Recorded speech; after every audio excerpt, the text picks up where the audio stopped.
pambansang awit ng Pilipinas.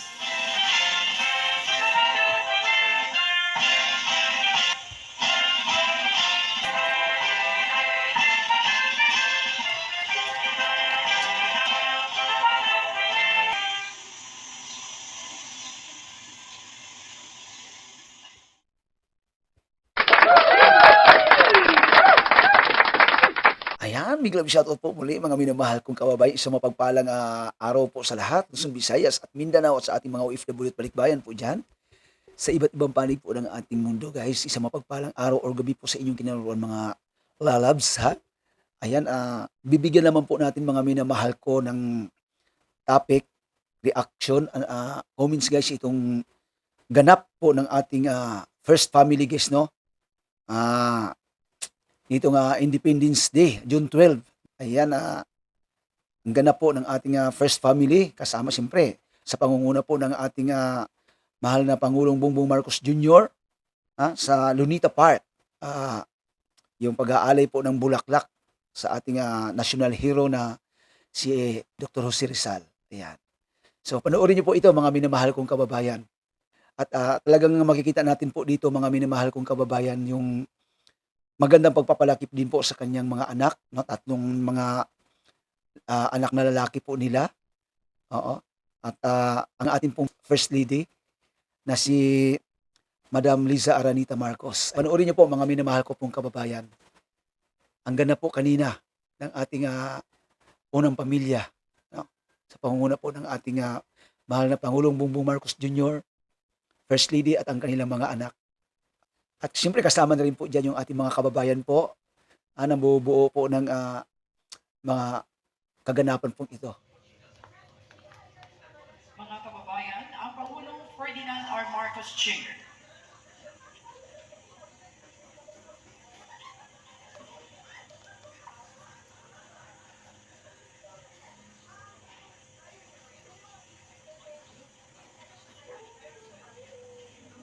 Sa pagsisimula ng ating pagdiriwang, dadako po tayo sa seremonya sa pagtataas ng watawat sa pangunguna ni Pangulong Marcos. Makakasama niya ang unang pamilya, gayon din sina Tagapangulo Regalado Trotauce Jr. ng Pambansang Komisyong Pangkasaysayan ng Pilipinas, Punong Lungsod Francisco Isko Moreno Dumagoso ng Maynila, at General Romes Bronner Jr. Puno ng Kalupunan sa Datahang Lakas ng Pilipinas.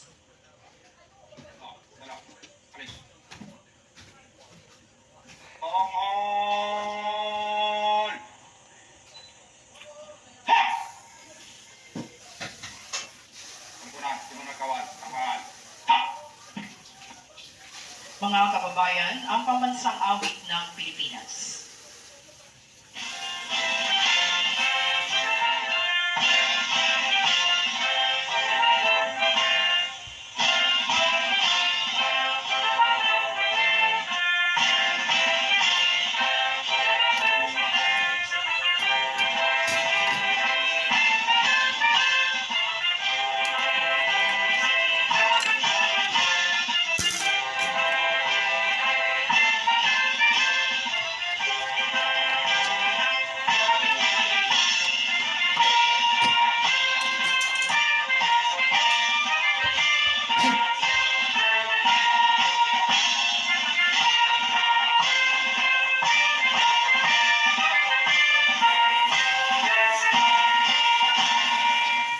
Kumpunan, simunod kawan, baba. Ha! Handa, dala, kalis. Baba! Ha!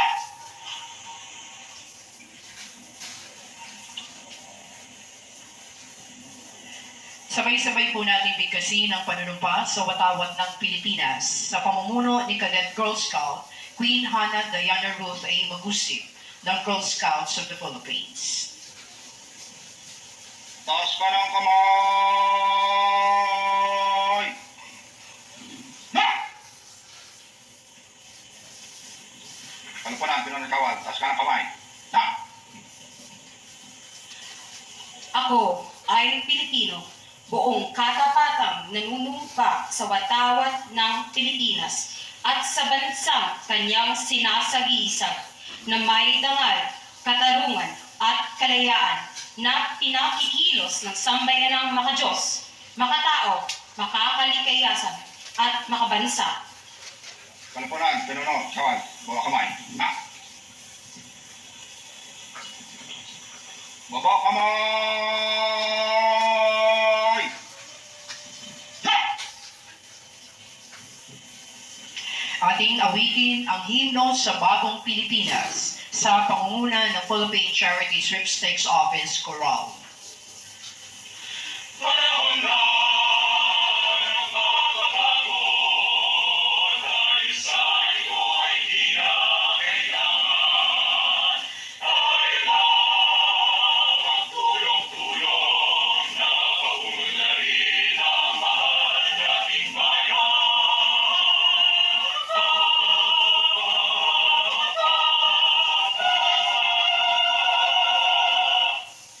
Gawin ang pagbabago ng pagkasenso, lahat na mabuti, ginawa tayo.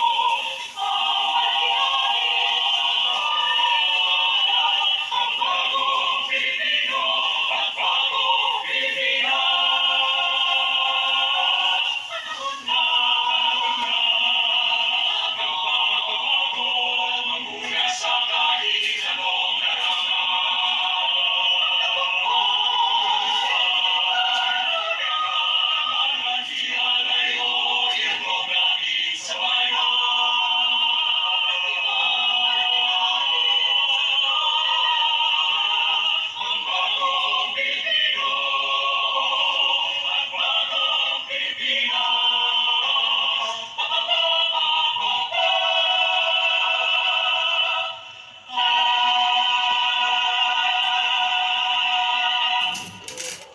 Ating bigyang daan ang sabay-sabay na pagbigkas ng panata sa Bagong Pilipinas na pamumunuan ni Scout Emmanuel R. Macpali, Regional Scout Representative, National Capital Region, Boy Scouts of the Philippines. Taas ka ng kamay! Na! Kalupunan, pinunod kawal, taas ka ng kamay. Na! Bilang Pilipino, buong pagmamalaki kong isa sa buhay ang bagong Pilipinas. Buhay sa aking dugo ang lahing dakila, magiting at may dangal. Palaging dadalhin sa puso, isip at diwa ang aking pagmamahal sa kultura at bayang sinilangan. Kaisa ng bawat mamamayan, iaalay ko ang aking talino at kasanayan sa pagpapaunlad ng aking bayan. Taglay ang galing na naaayon sa mga pandaigdigang pamantayan. Magiging instrumento ako sa pagsulong ng kagalingan, karunungan at kapayapaan. Makikisa at makikilahok ako sa mga adhikain ng pamahalaan dahil ang kaunlaran ay hindi lamang responsibilidad at interes ng aking bayang minamahal. Bilang Pilipino na may pagmamahal, pakialam at malasakit, hindi makasarili kundi para sa mas nakararami, tatahakin ko ang landas tungo sa isang bagong Pilipinas. Kalupunan, pinunod kawal, bawa kamay. Na! Baba ka ng kamay! Na! Mula po rito, inaniyahan ng Pangulo para sa pag-aalay ng bulaklak sa bantayog ni Dr. Jose Rizal.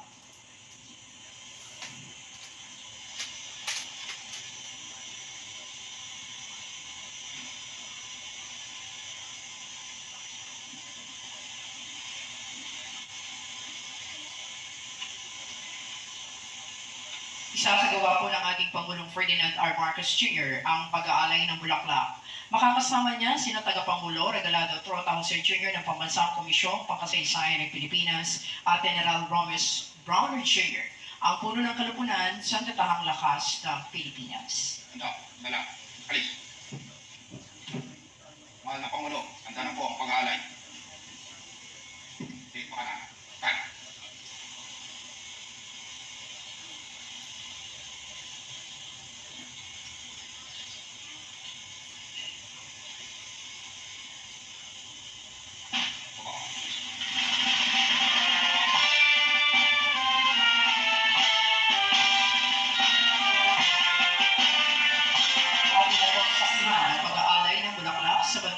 ni Dr. Jose Rizal.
Mahal na Pangulo, tapos na po ang pag-aalay. Baba, alis.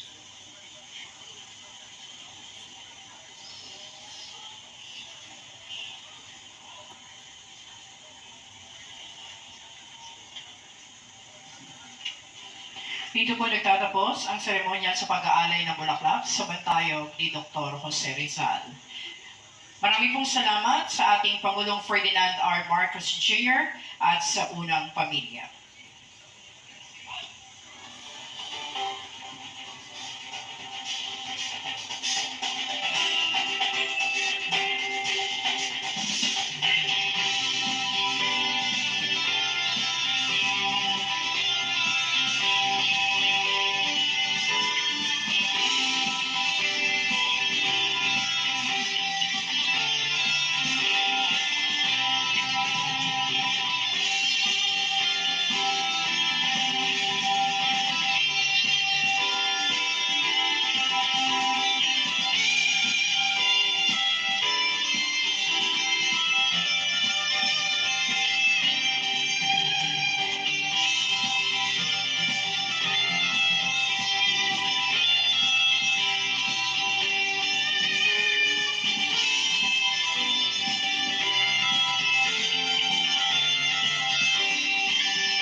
Mga kababayan, mula rito sa lungsod ng Maynila, malubog namin kayo binabati sa pagdiriwang ng ika-128 taong anibersaryo ng Proklamasyon ng Kalayaan ng Pilipinas.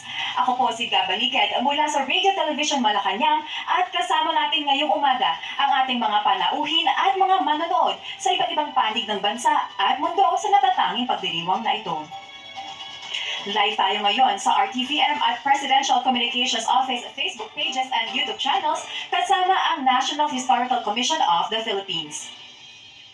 Ngayong taon, ginugunitan natin ang Araw ng Kalayaan sa temang ang kalayaang pinapangarap. Mula sa mayamang kultura ng ating mga ninuno, sa matatag na pakikibaka ng mga bayani para sa kalayaan, hanggang sa pagbuo ng isang bagong Pilipinas at mas matatag na ugnayan sa ating mga kapitbahay sa Association of Southeast Asian Nations o ASEAN, iyan ang kwentong sasabayan natin sa loob ng susunod na mga oras. At ayan po mga minamahal kong kababayan, masaya po mga minamahal kong kababayan, di ba? At Happy Independence Day po sa lahat. Muli ang inyong kayaalan po. Salamat po ng marami sa patuloy na suporta. Hanggang sa muli, bye-bye, God bless, at ingat po.